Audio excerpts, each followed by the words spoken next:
I smoothed the silk of my blouse for the third time that morning, even though I knew it didn't need it. The sunlight spilled across my office floor-to-ceiling windows, reflecting off the polished wood desk and the walls lined with framed awards. My phone buzzed on the desk, breaking the quiet hum of the city outside. A name popped up, someone I hadn't spoken to in years. The same people who once whispered about my cheap suit at that ridiculous office party, the ones who laughed behind their perfectly manicured hands. I took a slow breath, letting the memory roll over me like an unexpected wave. Back then, I was just 22, fresh out of college, terrified of stepping into a room full of confident, well-dressed strangers. That suit, cheap, ill-fitting, but my only option, was all they needed to mock me. And they did. I remember the sting, the laughter that clung to my skin longer than the fabric of that outfit. Now, I sit in my corner office, listening to the faint hum of the city, feeling the soft silk against my skin, the weight of everything I've built. Pride, yes, but also a quiet, simmering irony. Life has a strange way of circling back, doesn't it? I let my fingers hover over the phone. One message could open old wounds, or prove just how far I've come. I pressed play on my courage. I was ready to face them. Not the timid, uncertain girl of my past, but Alexandra Hayes, the woman who had quietly become everything they ever underestimated. I was 22, standing outside the sleek glass doors of Bell and Hart Consulting, my stomach twisting in knots. My mother's words still echoed in my head. "Alex, you'll never make it in that world without the right connections or the right suit." I'd ignored her, chosen independence over approval, but the sting of doubt was real. Inside, the office smelled of expensive perfume and polished leather. The sound of laughter, mocking, precise, hit me the moment I stepped into the open-plan space. My suit, thrifted and perfectly practical, suddenly felt like a neon sign screaming, "You don't belong here." "Nice budget choice," one of them said, voice low enough for a few others to hear. Laughter bubbled around me. My cheeks flamed. I gripped my portfolio so tightly that the corners creased. My hands shook, and I wanted to disappear into the corner by the elevator. But then I felt a gentle nudge in my pocket, the folded note my grandmother had slipped me that morning, written in her careful cursive. "Don't let their eyes define your worth. Your skill is your armor." Her words wrapped around me like a shield.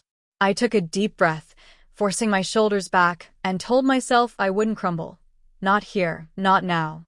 The interview began, and I spoke with every ounce of conviction I could muster. My voice wavered, yes, but I refused to let their sneers dictate the rhythm of my words. I left the office that day with no promises, but with something more valuable: determination. Walking home through the crowded streets, the note still folded in my hand, I made a silent vow. I would build something that no sneer, no whisper, no cheap suit could touch. I would prove my worth, not to them, but to myself. And someday they would see. I didn't know how I'd do it yet. I only knew that I wouldn't wait for permission. I wouldn't rely on anyone's approval. Alexandra Hayes, that trembling 22-year-old, was about to become someone else entirely. I started small. My first office was my tiny apartment in Brooklyn, where the hum of my sewing machine became my constant companion. Nights blurred into mornings as I stitched and measured, learned fabrics, and experimented with cuts and designs. I never thought I'd become a businesswoman, but the tiny spark my grandmother's note had lit grew steadily into a flame I couldn't ignore. A mentor appeared when I least expected her. Clarissa Monroe, a seasoned tailor who ran a boutique in Manhattan, saw potential where others had seen desperation. "Alex, you have an eye for detail," she said, examining one of my early designs. "But you need precision, patience, and confidence. Build those, and you'll be unstoppable." Her words hit me like a lifeline. She taught me the difference between a garment that fit and a garment that commanded respect. She stayed late with me, offered advice, and even introduced me to suppliers who trusted her judgment. The beginning was brutal. I faced nights of self-doubt when I'd fold up imperfect pieces and wonder if I was chasing a fantasy. Rent, materials, bills, they piled up, And every day, there was the subtle fear of being discovered by the same people who'd once laughed at me. But I clung to my vision. Small wins came first, almost imperceptibly. A local boutique placed an order for custom suits. A young entrepreneur commissioned a line of formal wear. Every satisfied client whispered encouragement to the next, and slowly, Alexandra Hayes became a name people respected in certain circles, quietly, without fanfare. By the time I officially launched my own tailoring company, Hayes & Company, Custom Tailoring, I had learned to navigate business with the same precision I applied to a needle and thread. I kept my success hidden from family, from old colleagues, even from friends who had doubted me. My social media posts were modest. Photos of fabrics, glimpses of sketches, never the full picture. It was my secret, a private triumph I'd earned with blood, sweat, and sleepless nights. I remember the first time I realized I had power, not the kind that comes with wealth alone, but the quiet, unshakable power of having created something entirely on my own. Sitting at my desk in that tiny Brooklyn apartment, the hum of the sewing machine a lullaby, I felt invincible. Every stitch, every seam, every measured line carried me further from the girl who had trembled in a thrifted suit. Alexandra Hayes was no longer a name whispered with pity. She was whispered with respect. And no one, especially not those who had mocked her cheap suit, could take that away. It was a Thursday afternoon when they arrived, an unexpected visit from the old team at Bell and Hart Consulting. The same people who had sneered at me years ago, who had whispered behind their hands about my cheap suit.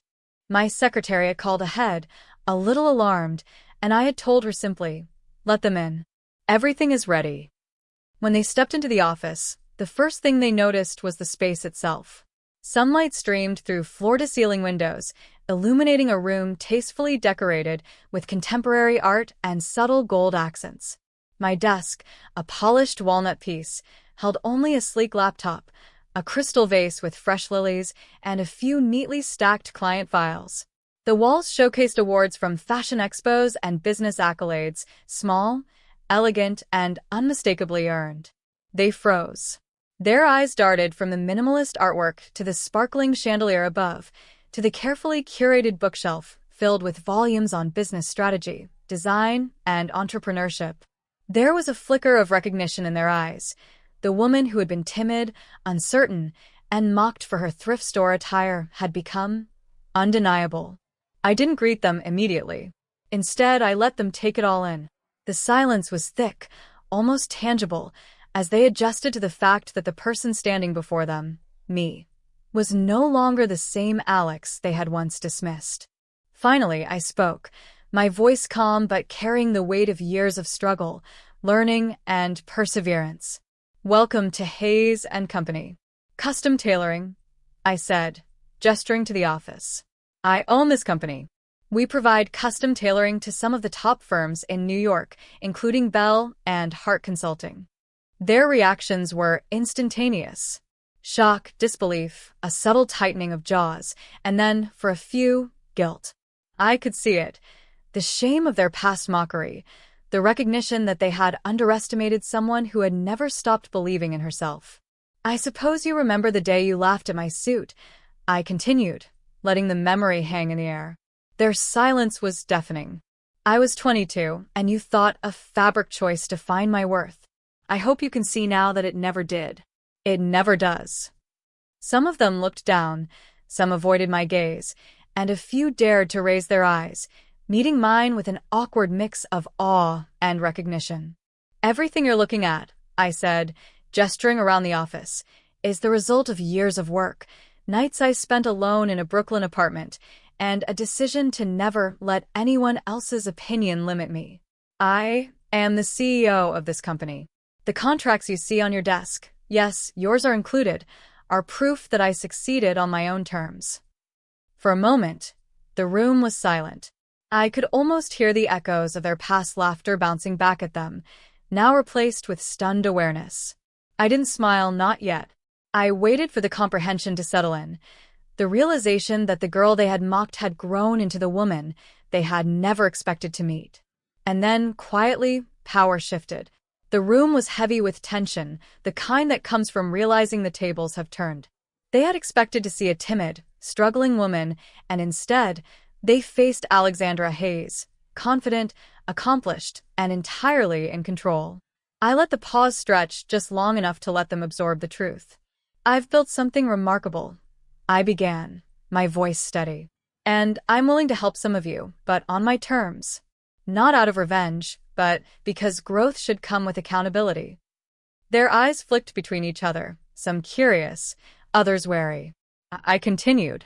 "For those of you who mocked me or doubted me, the first condition is honesty. Acknowledge the mistakes you made, not just to me, but to yourselves. Growth begins with truth." A subtle shuffle of feet, but no one spoke. I leaned slightly against my desk, letting my presence command the room. "Next, commitment. I expect each of you to pursue your own goals with dedication. Laziness, entitlement, and toxic habits will no longer be tolerated by anyone. You cannot expect success to come from old behaviors." One of the women, the one who had snickered the loudest at my suit, met my gaze. I held it unwavering. "Empathy is next. Support those around you. Mockery may feel harmless, but it destroys. If you are willing to learn and mentor instead of belittling, doors will open you didn't even see." I paused, letting my words sink in. The room was still, the air thick with reflection. "And lastly," I said, softer but firm, "never underestimate someone because of appearances or circumstance. Talent, resilience, and courage are not defined by what someone wears, what they own, or where they come from. Respect that always." Some heads nodded slowly, recognition softening the hardened expressions. The silence shifted from tension to contemplation. They were beginning to see, really see, the lessons I had learned through struggle, sweat, and determination.